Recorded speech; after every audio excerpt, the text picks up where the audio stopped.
modification parce qu'on a rajouté une phrase, je vais vous dire pourquoi. Hein, bien sûr dans vos délibérations, mais sur table, il y a une correction. Alors, là, nous sommes, c'est important, c'est un gros effort que notre collectivité souhaite faire, à la fois en direction des agents, mais aussi en direction de la qualité du service public hein, qu'on veut à tout prix défendre. Notre commune s'est développée,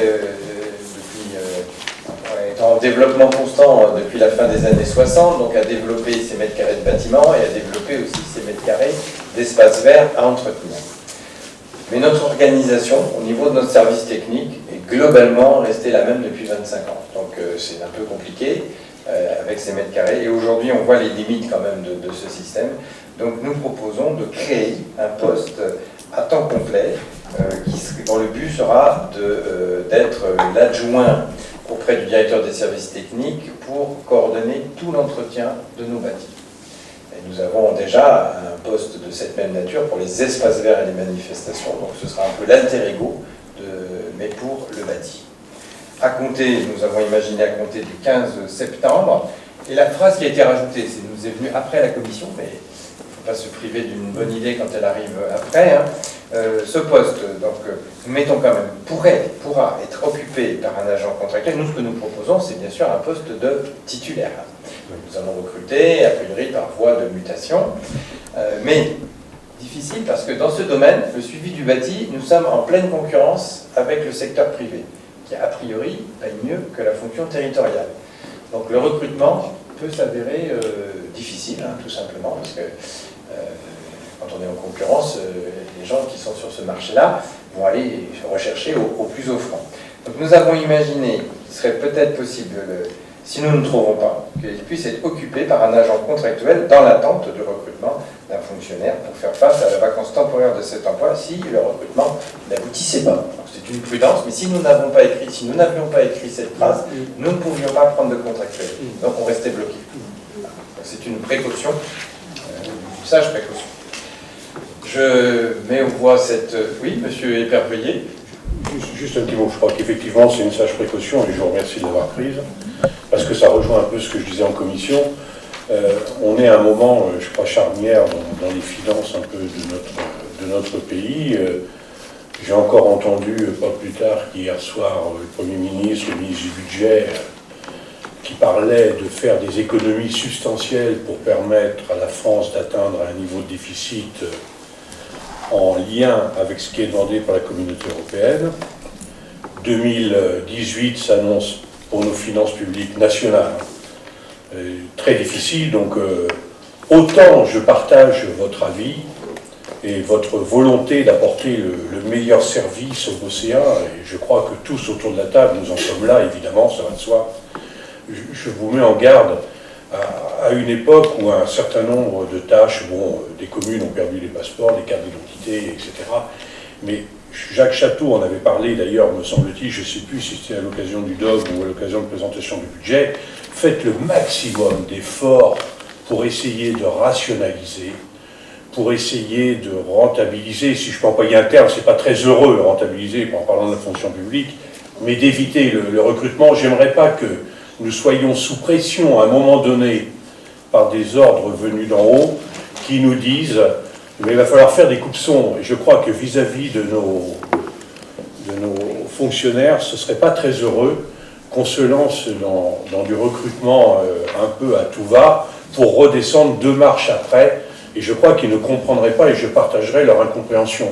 Donc continuez à tant faire se peut de faire des économies et pour pas qu'on soit face à un mur.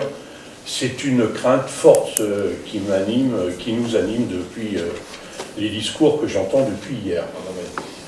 Oui, je pense que cette préoccupation, elle est bien sûr plus ancienne que hier.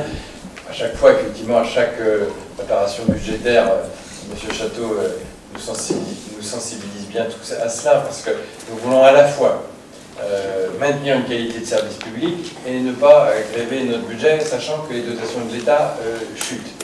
Alors, nous sommes quand même une commune qui continue sa progression démographique, donc ça veut dire qu'il y a quand même chaque année des recettes supplémentaires qui arrivent et des besoins nouveaux à satisfaire. Nous travaillons complètement cette préoccupation de recherche d'économie, on l'a fait déjà dans plusieurs domaines, ça va continuer avec la mise en place de l'accès des inscriptions via le numérique à compter du début de l'année 2018, ça va nous faire gagner là un peu de temps, qu'on va réinjecter là aussi dans la qualité de l'accueil, notamment en particulier de la vie associative.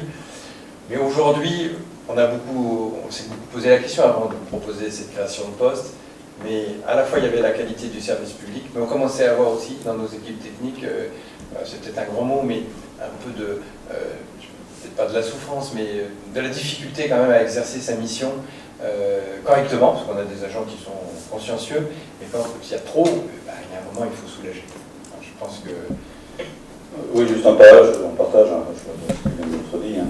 On a bien évidemment pas mis numériquement, j'allais dire, un agent en plus. On est en train de mener une réflexion en profondeur sur toute l'organisation des services en parallèle. Donc c'est voilà, c'est peut-être pas assez clairement dit, mais c'est ça.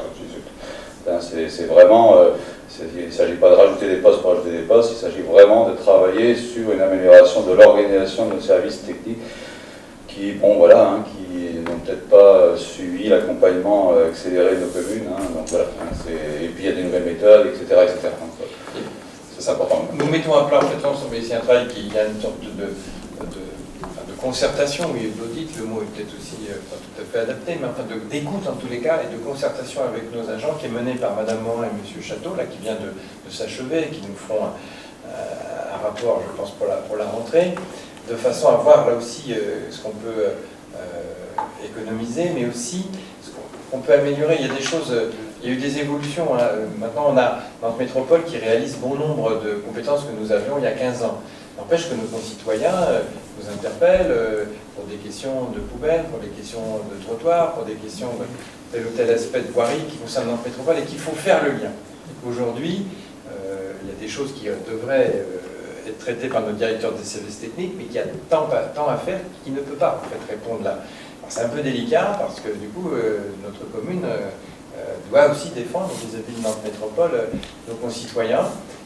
Dans la mise à plat que nous refaisons, la fiche de poste du directeur des services techniques sera aussi amendée dans ce sens où il faut que ce soit le véritable interlocuteur sur les aspects des réseaux, voirie, avec la métropole. Des fois c'est le DGS, des fois c'est les élus. Bon, il faut qu'on structure mieux. On arrive maintenant à 7500 habitants.